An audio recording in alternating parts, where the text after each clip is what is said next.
क्या कभी आप किसी केस से इमोशनली अटैच हुए हो? हाँ, यस, बिल्कुल अटैच हुए हैं। क्या एक्सपीरियंस था वो? उसका एक्सपीरियंस ये था कि एक लेडी यहाँ पर थी जिसकी हम्म। शादी होती है, हम्म। एंड आफ्टर दैट उसके दो बच्चे हो जाते हम्म। हैं, और वो जो हस्बैंड जो है वो उससे हम्म। अलग हो जाता है। हम्म। और कोर्ट से और वैसे म्यूचुअली वो एक बच्चा हस्बैंड हम्म। ले जाता है और एक बच्चा हम्म। वाइफ के पास होता है, और दोनों अपनी अपनी लाइफ जीना शुरू कर देते हैं। तो जो लेडी है उसका कहीं किसी के साथ बातचीत चलती है कि भाई आगे फ्यूचर प्लान करते हैं, हम्म। और वो पर्सन जो है बाहर ऑस्ट्रेलिया में रहता था। और लेकिन लड़की जो है ये उसको बोलती है कि मैं आपसे तब शादी करूंगी हम्म। कि जब मैं अपना जो बेटा है वो भी मैं साथ लेके ऑस्ट्रेलिया आऊंगी। ऑस्ट्रेलिया आऊंगी। हम्म। वो पर्सन उसको मान जाता है हम्म। और उसके साथ काफ़ी, उसके साथ मतलब एक तरीके से फैमिली रिलेशन में आ हम्म। जाता है, फिजिकल भी हो जाता है, सब कुछ हो जाता है, हर चीज़ हो जाता है, एक इमोशन टच आ जाता है। हम्म। अब जब ये चलता रहता है 6 महीने 8 महीने, और वो बच्चा जो होता है वो 2 ढाई साल का बच्चा होता है, छोटा। जब शादी होने का टाइम आता है, जब ऑस्ट्रेलिया जाने का टाइम आता है, तो वो उसको बोलता है कि ये बच्चा मैं एक्सेप्ट नहीं करूँगा। ओके।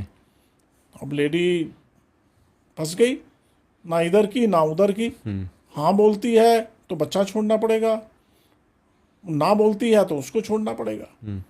बट ये लेडी की गलती थी, वो बच्चे को एक ऑर्फन में दे देती है, ओके, अनाथालय में। अनाथालय में, और उसके साथ वो चली जाती है। ओके। ठीक है। अब वो बच्चा जब दे दिया जाता है, उस टाइम में 2 ढाई साल का था, और आप भी जानते हैं जो ऑर्फन में दे दिया जाता है उसके बाद किसी का कोई राइट नहीं रह जाता। वो बच्चे का नाम भी चेंज कर देते हैं, फिर कहाँ देना है क्या करना है वो सब उनकी चीज़ें होती हैं, और बहुत सीक्रेट सिस्टम होता है वो, मतलब लीक होना इम्पॉसिबल है। इम्पॉसिबल होता है। अब बात खत्म हो गई, लेडी चली गई ऑस्ट्रेलिया, लाइफ स्टार्ट हो गई, सब कुछ हुआ, एनीथिंग चलता रहा। इस टाइप से लगभग 15 साल निकल जाते हैं, और ऊपर वाले की चोट पड़ती है, और वो हस्बैंड जो है मतलब उसकी डेथ हो जाती है, जो ऑस्ट्रेलिया में जो सेकंड हस्बैंड था। सेकंड हस्बैंड था, ओके। वो उसकी डेथ हो जाती है। नेचुरली। उसके 2-3 साल के बाद फिर ऊपर वाले की चोट पड़ती है, और उसको जो है एक बहुत ही मतलब लंग्स में था या कहाँ था, एक 4th-5th स्टेज के ऊपर कैंसर डिटेक्ट हो जाता है ओके। लेडी को। लेडी को। अब लेडी को ये पता है कि अब मेरा आगे पीछे कोई नहीं है। तो 18 साल के बाद, तो उनके सेकंड मैरिज में बेबी नहीं हुआ कोई? नहीं बेबी नहीं हुआ था, ओके। 18 साल के बाद वो हमें फिर कांटेक्ट करती हैं, ओके। हयात में आके रुकती हैं और हमें कांटेक्ट करती हैं, और डिस्कस होता है कि भाई ऐसे ऐसे मैंने किया था, और ऐसे ऐसे मैं उस बच्चे को ढूंढना चाहती हूँ, क्योंकि उस पर्सन की बहुत प्रॉपर्टी वो छोड़ के गया होता है। सेकंड हस्बैंड बिजनेसमैन था वो, और जो अब लेडी के पास थी, बट वो पैसा किसी काम का नहीं था, सही बात क्योंकि है। इसको ही मालूम था मेरी जिंदगी कितनी है मुझे नहीं मालूम है। उस केस के अंदर फिर हम उस पर लगते हैं और उस बच्चे को ढूंढने की प्लानिंग करते हैं, जो अब लगभग 20 साल का हो चुका होगा, 18-20 साल का, जो इम्पॉसिबल था, जो 18 साल से नहीं मिला था। मिला ही नहीं था, और ढूंढना भी इम्पॉसिबल था। बट हमने हिम्मत नहीं छोड़ी, और उस बच्चे को ढूंढने में हमने पूरे जी जान लगा दिए, कितने अंडर कवर लगाए, कितने कोर्ट कचहरियों के पेपर छान मारे, कितने ऑर्फेंस को हमने क्या क्या किया, कितने ऑर्फेन के लोगों से हमने दोस्ती करी सीक्रेटली, क्या क्या करना पड़ा, इसे बहुत लंबी स्टोरी है। But end of the day हमने वो बच्चे को फाइंड आउट कर लिया। नाम भी चेंज हो चुका था, हमारे फोटो तो 2 साल वाली थी जो। हाँ। तो ऑर्फन वाले रिकॉर्ड्स भी तो मेंटेन करके रखते नहीं होंगे? कोई रिकॉर्ड होते, बट सीक्रेट होता है। ओके। और वो ऑर्फेन भी वहां से जा चुका था, मतलब वो ऑर्फेन भी बंद हो चुका था, या कहीं और शिफ्ट हो गया था, वी डोंट नो। क्योंकि कई बार उनके पास जब बच्चे ज्यादा तो वो प्लेस मूव कर जाते हैं, प्लेस मूव कर बड़ी जगह जाते पे हैं। चले बट गए। हमें कहीं से एक कड़ी मिली, कहीं से एक कड़ी मिली कि उस ऑर्फेन में एक पर्सन काम करता था, क्रिश्चियन था, हमें वो कड़ी मिली। बस उसके साथ हम जोड़ते चले गए, जोड़ते चले गए, क्योंकि बहुत लंबा प्रोसेस था। बट हमने उस ढूंढने में भी हमारे को साल, 1.5 साल, 2 साल लग गए।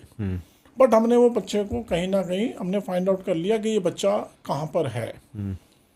और अब वो बच्चा वापस नहीं मिल सकता था उसको, हाँ, एडल्ट हो चुका था वो। अडल्ट हो चुका है, सब कुछ हो चुका है। लेकिन मदर को बताया गया और मदर कहीं ना कहीं उससे मिली और उसने जो भी माफिया मांगनी थी, व्हाटएवर जो भी करना था वो किया। और बाद में सुनने में आया उसने वो सारी प्रॉपर्टी वगैरह जो है वो बच्चे के नाम मतलब कर दी। ओके। हाँ, तो ये केस ऐसा था मतलब जो ये झंझोड़ता है कि माँ ने जो है मतलब सिर्फ अपनी सोच रखने के लिए, अपना फ्यूचर देखने के लिए उस बच्चे को उसने अनाथालय में दे दिया। दे दिया। तो बाद में उनका डीएनए मैच भी हुआ। हाँ नहीं, वो तो डीएनए की जरूरत ही नहीं है ना, वो तो बच्चा ही पता लग ही गया ना कि ये वही बच्चा है। तो 18 साल से वो कौन सी फैमिली के साथ था और टेक केयर ऑफ कैसे हो रही थी उसकी? नहीं नहीं, वो तो देखो सीक्रेट है, मैं Okay. नाम नहीं बता सकता। लेकिन वो बहुत बड़ी फैमिली थी, बहुत बड़ी फैमिली। और वो पहले बाहर भी उसने पढ़ाई करी, सब कुछ हुआ। और दिल्ली के नॉन पर्सन मतलब एक बहुत बड़ी फैमिली के पास वो था। और ठीक है, वो तो लड़के ने वापस तो नहीं आना था ना, वो तो क्वेश्चन ही नहीं उठता, ना ही उन्होंने मतलब उस लड़के को देना था।